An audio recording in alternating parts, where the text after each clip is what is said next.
Alright, this is John Kohler with okraw.com. Today we have another exciting episode for you. In this episode, I'll be answering your guys' questions. If you guys have a question that you'd like to ask me, I'll post a link down below to my community tab here on YouTube where you can post a question and it may get selected for next month's Q&A. Now, to remind you guys, for those of you guys that don't know who I am, my name is John Kohler, and I started my raw vegan journey back in 1995. Hello and aloha. My name is John Kohler, and I'll be doing a demo today of the young coconut. And I ate basically 99.9% raw vegan for over 25 years, and then more recently started introducing some heat processed foods into my diet. Links down below to that. I will disclaim that I am not addicted to cooked foods despite some raw vegan claims. What I will say is that not all cooked foods are created equal. Some are highly addictive, like I shared my link down below. Ultra processed foods, as proven by science, which are cooked, right? It can be cooked, right? Adding salt, sugar, fat, oil, including, I would say, also heating at high temperatures to cause that browning, to make it taste good. Highly addictive. But of course, when you steam greens, especially ones from my garden, right? I mean, yes, they taste good, but it's not like you crave them and want more. So, any case, we're answering your guys' questions. Let's get on to this month's first question. All right, so it's from Aurora Ruglieri 4438. Hi, John. What do you think about homemade legume tempeh and pumfu? Do you recommend them in addition to a high raw food diet?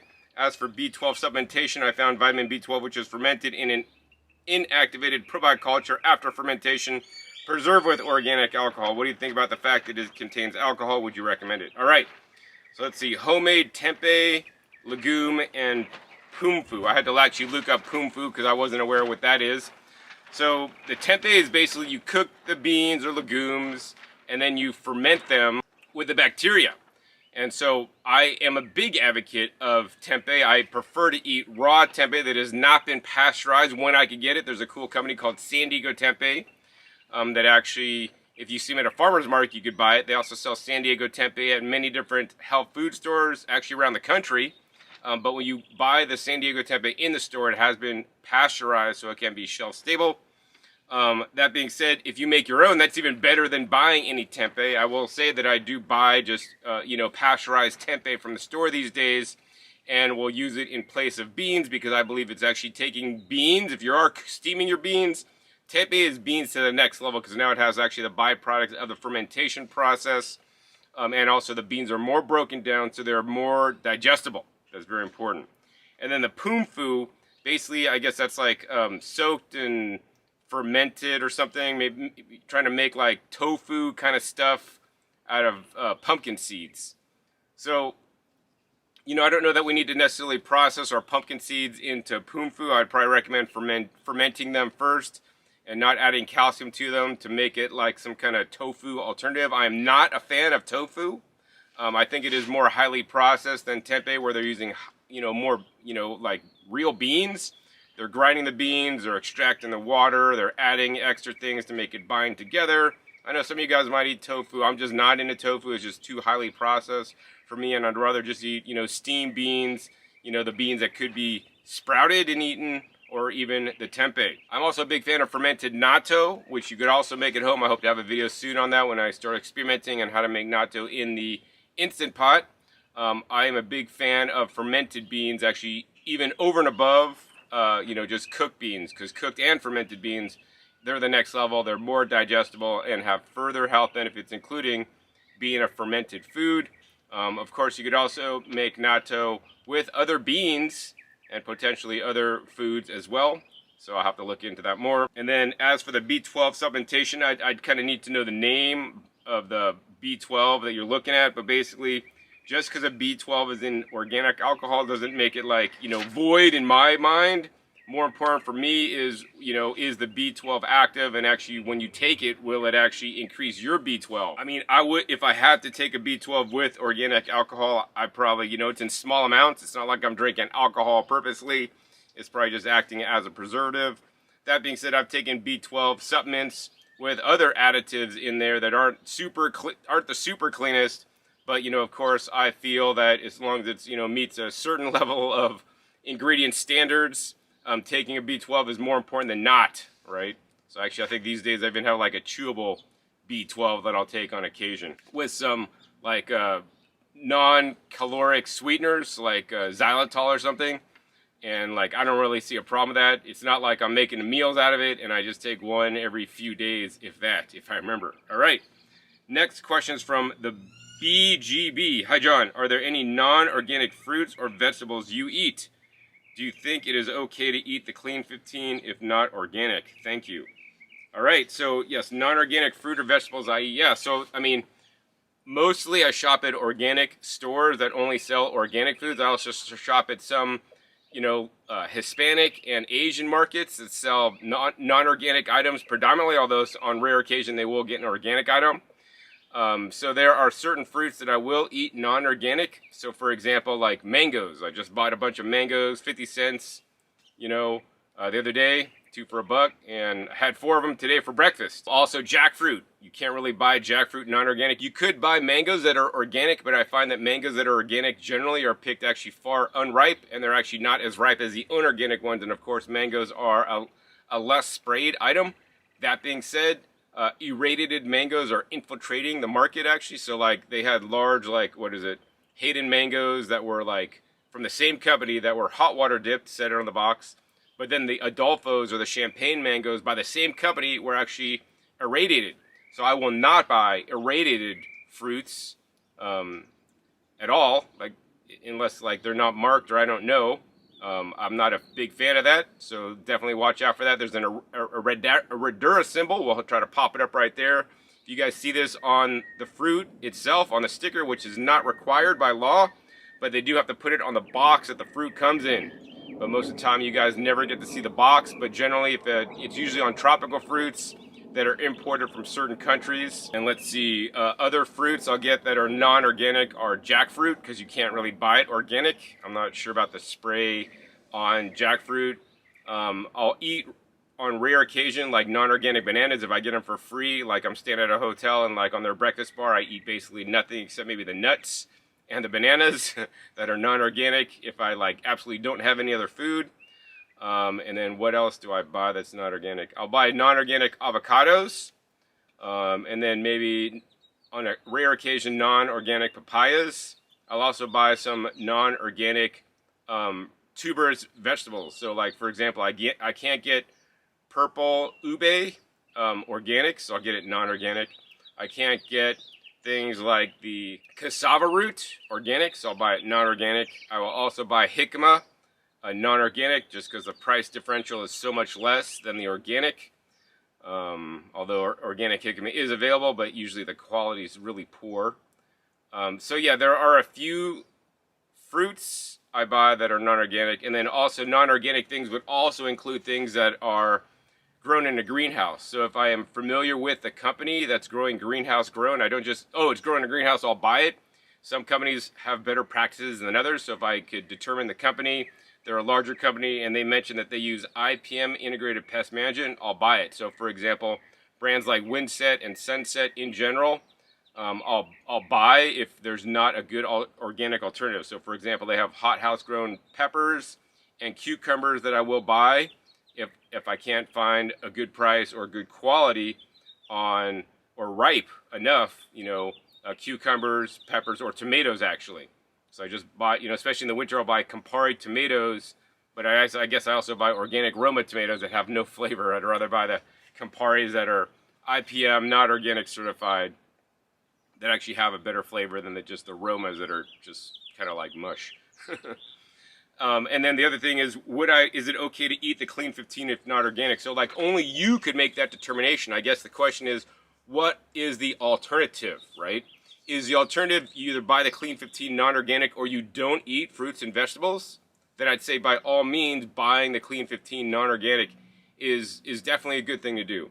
If the options are, hey, buy the Clean 15, non-organic, but I could get the same Clean 15 items that are organic for, a little bit more, I would say, of course, spend your money wisely and buy the organic whenever possible, because the Clean 15 only looks at the pesticide residues. It's not looking at the overall phytonutrient and the produce quality. That being said, I'd also encourage you guys to, grow your own produce sitting here in my garden. We got the summer garden in. I actually got a bunch of okra. I got a bunch of peppers, course, I got the Bailey tree, the salad tree, and some eggplants in this bed as well. So, of course, growing your own is always the best. And then supporting your local farmers and then talking to them and find out what they spray in the crops, what kind of fertilizer they're using. And then, you know, if you have to, you know, get the Clean 15 that's non-organic. Now, the other thing I'll say is even if you have the Dirty Dozen, and what are the options? Okay, I could either afford the strawberries that are not organic because they're usually at the top of the Dirty Dozen, or not eat them. I guess there's other options too, like buy frozen strawberries, because frozen strawberries, organic, are usually cheaper than the fresh organic ones. You know, I would probably say it's always best to do the best you can. So like instead of conventional strawberries that are usually high on the pesticide residues, I would get non-organic frozen ones. That being said, I'm stickler for strawberries, and usually I just pay whatever it costs when I'm at the farmer's market in California that actually picked them fresh, that actually lets me sample them before I buy them to make sure they're good, because just because they're a farmer's market, it doesn't mean they're automatically going to be better than the store.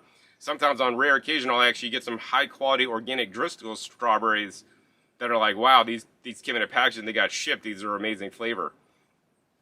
And I guess the other thing is, what is the other option? You know, is the options like, hey, get organic, you know, candy bars, organic cookies, or get non-organic strawberries?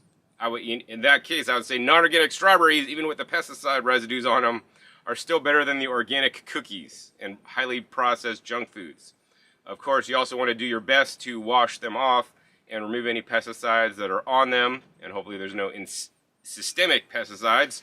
Links down below to my video where I discuss pesticide residues in general and why raw vegans actually eat the most pesticide residues, especially if you're not eating you know, organic, and also more importantly, how science says best to remove them. So I know some of you guys are eyeing my t-shirt like, wow, John, that's a cool shirt, powered by plants, and got some broccoli on there, of course. And you're like thinking, John, I want to get a shirt like that. Where can I get a shirt like that? So I want to give shout out to compassion-tees.com that not only sells the Growing Your Greens t-shirts and other paraphernalia, but also sells other cool merch, such as these shirts that you could check out and buy. And if you buy over $150, make sure you guys use the coupon code to get free shipping.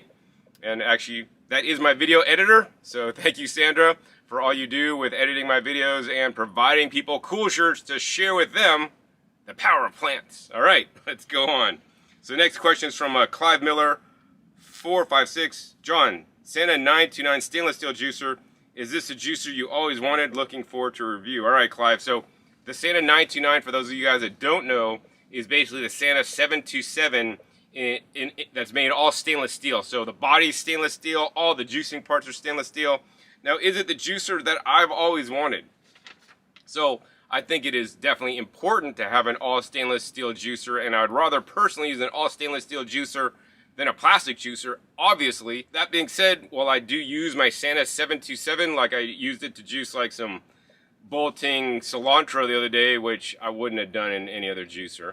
It made the process relatively easy, non-clogged, and actually got a high nutrition and yield. I don't think it's for everybody, and it's not necessarily the juicer that I've always wanted. I think that, you know, really, for me, my favorite juicer is a vertical auger juicer, so I'm really looking forward to the day where there are vertical auger hopper style juicers that are all stainless steel. That would be more in line with the juicer I've always wanted than the Santa 929. That being said, I believe the Santa 929 does have a place, and it will be valuable for many people out there. Although that being said, the price of the Santa 929 will make it difficult for most people to buy, because it's going to be, you know, one of the high-end prices out there. All right, next question is from Randy Martinez 6446. Number 1 daily juice recipe. All right, Randy. So my favorite juice recipe, of course, are a leafy green juice recipe. I mean, that's number 1 recipe that I'd recommend you guys make. You always want to make a leafy green juice recipe. You know, my goal is to use all leaves and actually not even use any stem vegetables these days. So, I mean, these days what I'm doing is I'm buying either romaine lettuce or iceberg lettuce, and I juice a bunch of that. I'll juice also like some green cabbage, so it keeps it green. I'll also harvest greens from my garden. This time of year I'm harvesting mostly my tree collards. I was doing a lot of bok choy while I had the bok choy. I also do some endive or escarole greens. As you guys can see on this side, it's all bolting. Then I'll also do ashitaba stalks, stems, or, you know, from my garden. And then also sometimes I'll do celery and or cucumbers if I have those available. So link down below to my video, my basic green juice recipe that starts with a base of romaine lettuce, cucumbers, and celery. And then of course you want to add in some of the more hardcore greens like kale, spinach, arugula, and other greens. That's my favorite number one go-to recipe. If I had to mention a number two go-to recipe, it'd be a root juice without the fruit. So that's basically usually based around organic carrots that I buy from Sam's Club because they're actually a little bit cheaper than Costco and a better brand. And then also I use like some organic beets, jicama, maybe purple sweet potato in there as well. And then that one I'll also add in some red cabbage, maybe some lemon or lime, and then sometimes I'll add a little bit of apple if I have any extra ones that are going bad. All right, next question is from Fig Tree 393. John, what is your thought of fluoride treatment that dentists like to use on teeth cleaning appointments? Thanks for all you do. All right, so personally, Fig Tree, I am not a fan of fluoride treatments. I mean, while that may show some efficacy to do a fluoride treatment, keep it in your mouth and spit it out. Do not swallow. And then also, I'm not an advocate for swallowing fluoridated water that many water systems are adding, unbeknownst to the water customers. I think it should be a choice. And especially, you know, if they are good for our teeth, we shouldn't be forced to take it. And if it is good for our teeth, why should we be swallowing it? So if you do choose to do it in the dentist, don't swallow. Now the other thing I will say is that, you know, I am more a fan of this stuff called hypoappetite, which maybe some dentists may be using. They're probably not yet, but there's definitely more reliable, in my opinion, research on hypoappetite and remineralization of teeth. Actually, my toothpaste does contain hypoappetite in it. Link down below to my Amazon shop where I have the link to the toothpaste I use. I believe that is effective at remineralization of your teeth because actually I used to have some sensitive teeth, and after getting a better dental program and doing all these things, flossing religiously and oral irrigating and using the toothpaste, I don't have the teeth sensitivity anymore. Of course, also going along with that, I was also eating less acidic foods. And then also alkalinizing my mouth when I sleep. There's so many things about the mouth, and I may have more videos on that in the future. Next question is from Cameron Hill 7915. I struggle with eating lots of leafy greens. What's a way I can get more calcium while being raw? So, you know, here's the thing. I would say that you want to eat more greens. I mean, greens have some of the highest amounts of calcium. I mean, there's like other foods that have calcium. I mean, just different various fruits and vegetables. But really, I mean, our diet, in my opinion, should be based around greens. You know, my goal is to eat 2 pounds of greens a day. I mean, that might be a lofty goal for some of you, but I'd say at least 1 pound a day. I mean, easily when I just drink my juice, I got 2 pounds of greens in me because I've juiced over 2 pounds of greens in my juice. And of course, I also eat a salad at night or, you know, some steamed vegetables. And then, you know, these couple of past days I've been making actually blended salad. So I'll just blend a bunch of greens from my garden. So yeah, I would say juicing your greens to get them in you. Make a green juice. You could make a mild green juice, right? Even just out of like romaine lettuce. You know, this way you'll be able to get your greens in larger quantities. The other thing I would say is blend up your greens. Make green smoothies. You know, add enough fruit to your green smoothies so that it actually tastes good to you. So you actually get them in you. You know, I would say also steam your greens if you're not opposed to cooking or heat processing your food and not being raw. You know, steamed greens still have the calcium in there. Maybe you're boiling them, you're leaching them out, but I'd say steam them. And of course, get to enjoy your leafy greens. I think another thing I might recommend is, you know, find a green powder and take a green powder because that's basically concentrated greens without the water content, although they could also taste stronger. So, I mean, that's what I'd tell you. All right, next question is from Kara Kerr 4081. Hi, I'm 3 months raw vegan. I do occasionally have a very small amount of cooked food, like a bite of my husband's sandwich if we are out, or some cooked food I make for my family, but just very little. What cooked foods do you eat, and how much and how often? For me, most days are fully raw. Also, I'm 50 years old, and eating raw has healed me of ulcerative colitis and rheumatoid arthritis. I ate some fruit and a lot of salad with nut-based dressings and avocado. I ate a fair amount of fat. I also love spirulina in my smoothies. Thanks so much for your help. All right, so the first thing I want to comment on is like if you're eating a bite of your husband's sandwich, So I really want to say that not all cooked foods are created equal. Some are definitely not as healthy for you as others. Of course, I'm not going to be the cook food police and tell you what or what not to eat. That being said, what I will tell you is what I eat that is heat processed, and I prefer the term heat processed instead of cooked, because cooking is just another process like blending, like dehydration. And I want to separate out, because people in the raw food movement, if you say cooked food, they automatically go to that's bad, that's not a good thing, it's negative. So I want to try to, reframe that and say, heat process, because we're processing our food with heat. And maybe I should even go further and say gently heat processed, or low temperature heat processed, right? So when I heat process my food, number one, I only use the Instant Pot, so that means the temperature never exceeds like 240 degrees. That way I don't create the carcinogens in there. The main foods I will heat process in the Instant Pot are mainly vegetables. So like leafy green vegetables, especially ones from my garden. This allows me to take a whole bunch of leafy greens and condense it down and eat a lot more of them, including things like cauliflower, greens, broccoli. I'll also do things like Brussels sprouts. Like, I really don't like Brussels sprouts raw, but if I steam them, right, or pressure cook them, they're amazing. I'll also steam things like winter squashes, so butternut squash, acorn squash, spaghetti squash, kabochi squash. Love to do all those. I don't do as much as I'd like. My favorite thing to steam in the Instant Pot is actually the purple sweet potatoes that actually have less sugar than the standard orange ones, plus contain the anthocyanins. I also like to, heat process my purple potatoes. To a lesser degree, I do other colored potatoes, but I don't go out of my way to source just standard potatoes. I hate russet potatoes because they're too sweet, and I really don't like the flavor, but the purple potatoes are where I'm at. In addition, I do a lot of mushrooms, so like, you'd be really amazed on how many mushrooms I'll actually put in. Sometimes I'll put more mushrooms in than actually greens I'll put into one of my steamed vegetable meals. Mushrooms are amazing. They're a very low calorie food, have the ergothioneine and a lot of health benefits, and I encourage you guys to eat a variety of mushrooms. Actually, Sam's Club had a really cool organic mix. Actually, I think it's from Sebastopol, California, with like 4 different kinds of mushrooms. It was like on sale. It was a good deal recently. But yeah, I mix up my mushrooms. I like shiitake a lot. I like maitake a lot. And I'll just, if I'm just at a regular grocery store, I'll get the organic buttons or organic baby bellas also. But yeah, I put a lot of mushrooms in my meals. It actually has a nice, texture. And also, I do encourage you to heat process your mushrooms. Some can't be eaten raw, but they could also be problematic. So I just find it easier to heat process them instead of eating them raw.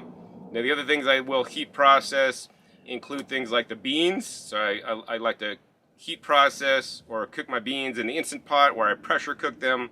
I'll also cook things like the rice. I don't generally cook white rice. I don't think I even own any white rice. I'll do usually the purple rice or the red rice. Sometimes I'll do the wild rice if I don't soak it. I'll on occasion do brown rice, but I don't really buy brown rice too much. I usually just go for like the healthiest rices, which are the red and the purple. I'll also pressure cook in the Instant Pot things like grains. So like my einkorn that I roll myself, or the sprouted glyphosate-free organic oats that I buy from Costco or Whole Foods, and also a whole different mixture of different grains and pseudo grains. So things like quinoa, I prefer the black quinoa or the red quinoa. I'll also do the millet, and I actually have 6 different kinds of millet. I'll do different sorghums in there as well, and also I'll do like the tartan buckwheat, the regular buckwheat. So I'll basically just make a mixed as my grain bowl, which actually I did find I was actually eating more in the winter time, and now that we're kind of getting into spring and summer, I find that actually I'm eating less of my grain bowl and eating more fruit. So I want to try to get back to eating more of my grain bowl, because it is something just to like take the place of some of the fruits in my diet. So maybe I'll eat half as many fruits and eat the grain bowl instead of eating twice as many fruits. I find that it works better for me personally when I do that. And then how much and how often? So that's a good question. So, some days I'll still be 100% raw. I just won't even think about it like, oh, I just had this raw, I had 2 juices, and I had some fruits, and I had a raw salad. Oh, and I'm raw, right? And then some days I'll have like all raw, and then at night I'll have like 1 quart of my heat processed vegetables. Some days I'll eat all raw, and then I'll steam like an artichoke or 2. That's another thing I love to eat, heat processed. Some days I'll have, all my raw food, and then I'll just have some heat processed vegetables, and then I'll have like a, whole purple sweet potato on top, right? So it just really depends on the day, but I mean, overall, I'm still eating mostly all raw, and especially if you look at percentage of calories through cooked foods, I'm still getting the bulk of my calories through the raw foods, and especially the fruits, because the calories on the heat processed foods is mostly greens, which are low calorie, and mushrooms, and then to a lesser degree, I just have some extra, steamed winter squashes or root vegetables for extra caloric density and diversity. That being said, in my opinion, the heat processed foods I eat are the healthiest heat processed foods that a person could eat without going down the rabbit hole, because I believe personally that if you start heat processing things too much, like if I had bread, that's more ultra processed in my opinion, depending of course on the bread, and then that's where you can maybe get into more of a cooked food addiction. So the day I pressure cook potatoes that are like organic red and yellow potatoes, the small ones, I sliced them and then put them in my freeze dryer, freeze dried them, so now I have freeze dried, steamed or pressure cooked potatoes that are now dry. And then you eat those like chips, and it's not like eating fried potato chips with salt and oil, right? And probably sugar in some cases, like with Pringles. I eat one of those freeze-dried, steamed, or pressure-cooked potatoes, and it's like, do I get the sense like, oh, I just want to gorge on these? I have like 4 trays of them. No! I eat one, I'm like, man, this is chalky, this is kind of gross, like, I'd rather eat fruit, man. So it's like, I don't know, that's my experience with heat processed foods. I eat some people may call it undesirable heat processed foods. I'm not doing this to because I have an addiction. I'm doing this for my health because I want to improve my gut microbiome, which is what, if you are eating a raw vegan diet for your health, you definitely should be considering your, microbiome, because if you're not, I think you are missing out personally, and it may end up biting you in the butt. So that's what I'm going to tell you. If you do choose to heat process your foods, I encourage you to do it in the minimal ways possible and heat process the most health promoting foods on the planet, which is what I strive to do. All right, next question is from One Rainy Day. What is the brand and model of juicer you would recommend? Is there a juicer that can be used for both vegetable juice as well as fruit juice, or a combination of the two? All right, One Rainy Day. So that's a good question. So I have a whole channel dedicated to sharing what is the best juicer. That's at Discount Juicers here on YouTube. I have many videos going over it all. And what I'll say is that I can tell you my favorite, but my favorite juicer may not be the favorite for you. And I will recommend a brand and a specific model. You got to make sure you get the brand and the model, the right one. That is the Namawell Model J2. Very important. I'm not a fan of the J1. I'm not a fan of the J3.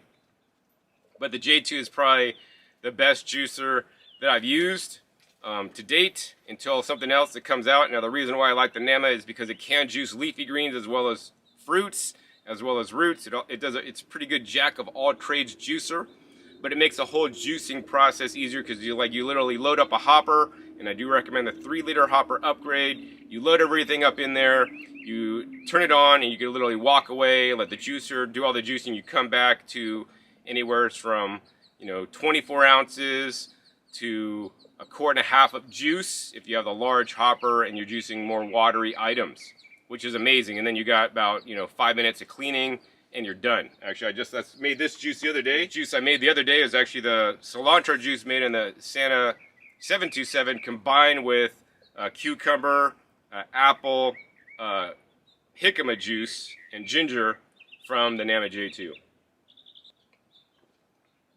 Delicious.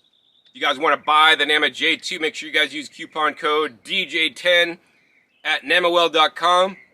When you guys use a link and coupon code, Nama will share me a small commission so I can continue my educational work for you. So I appreciate you so much. You will use my coupon code. All right, next up is from Dr. Queen Luna. Hello. Number 1, I would like to know if you do time-restricted eating. Number 2, what about periodic fasting? Number 3, besides B12 and enzymes, are there any other supplements you recommend? Brands? Thank you in advance for sharing your experience and knowledge. All right, number 1, do I do restricted time eating? So, my general goal on a daily basis is I like to eat 12 hours a day and then fast 12 hours a day. So, I like to stop eating around 8 o'clock optimally. Sometimes that gets pushed till 9, depending on my day and then I won't eat until 8 o'clock or 9 a.m. the following morning. So I think this is very important. I know some people, I was trying to do 16 hours during the pandemic, and I just found that very difficult, and I do encourage you guys do choose to do something like that, like how I do it, 12 and 12. When I break my fast in the morning, the first thing I drink is a juice. So it's kind of like easing me into eating food, and usually the last thing I eat at night is something more on the lighter side to kind of ease me into the whole process. I'm not eating like heavy foods, and actually, honestly, we want to eat the bulk of our calories actually early in the day, then later in the day, and try to eat lighter as the day goes on. And then what about periodic fasting? So my goal is to do periodic fasting. I do want to do that and start that off one of these days, but I'm not currently doing it. I do think is a good thing to do. And then number 3, besides B12 and enzymes, are there any supplements you recommend? So I do take probiotic supplements. I'm currently taking this one called Acromantia by Pendulum Therapeutics. And I'm taking a bunch of different supplements, like herbal supplements as well. I'm taking like a magnesium supplement. It's from the Now brand. The Now brand is a brand I like. I also like the Life Extension brand. If I'm getting some allergies, I may take a quercetin. But I think in general, the main supplements that you may need as somebody who's vegan or raw vegan is the Complement brand. Link down below to my video on the Complement brand vegan supplements. It basically has the B12, the vitamin D. I also take a vitamin D, a separate vitamin D, but the Complement has all the main things you may need that may be deficient on a vegan or raw vegan diet. And through blood testing, I saw that my levels did go up after using the Complement, so I do recommend it. All right, next question is from last DM. John, I've been watching your Growing Your Green since 2012 and more recently OK Raw. I read In Defense of Food and The Botany of Desire, both by Michael Pollan. I was wondering if you had read either of those books, and if so, what your thoughts might be, especially In Defense of Food. If you have not read it yet, I highly recommend In Defense of Food. Do you have any nutrition or gardening books that you would recommend, or other books for that matter? Thanks, as always, for your well thought out content. I appreciate the long format, well detailed videos you provide here and on Growing Your Greens. All right, so first thing is I've never read either of those 2 books. I'm not a big reader. However, I have gotten them on Audible and listened to them at different periods of time. I do agree that Michael Pollan makes some very good points, especially in his In Defense of Food book. There's a lot of things we have done to the food system that is not quite natural, and I do believe that everybody should basically eat plants that are basically minimally processed as much as possible and try not to eat other things. I'm probably a bit more strict than he is, and I go even a little bit further and have a few different beliefs than him, but I think that's a good starting point for many people, especially just standard Americans who want to start eating healthier. I think he doesn't go far enough personally. And if you guys want to know about any other nutrition books that I recommend, or even gardening books, I think I may have them listed in my Amazon shop. I think another book that may be really fun for you to read, since you're into kind of gardening and this kind of stuff, is Eating on the Wild Side. That's one of my favorite books. And of course, I recommend books by Dr. Joel Fuhrman, such as Eat to Live, Eat for Life, as well as Dr. Greger, his new book, How to Not Age. All right, so that's it for this month's Q&A. If you guys enjoyed this month's Q&A, hey, please be sure to give this video a big thumbs up. More importantly, share this with others that may benefit. Also, be sure to click that subscribe button right down below so you don't miss my new and upcoming videos I have coming out every 5 to 7 days. I wouldn't want you to miss any single episode because you'll never know what you'll be learning. Make sure you click the little bell so you get notified as many videos come out. And finally, be sure to check my past episodes. The past episodes are a wealth of knowledge. Over 800 episodes at this time on this channel dedicated to teaching you guys all about eating a raw food-based, fruit and vegetable dominated diet. So with that, my name is John Kohler with okraw.com. We'll see you next time, and until then, remember, keep eating your fresh fruits and vegetables. They're always the best.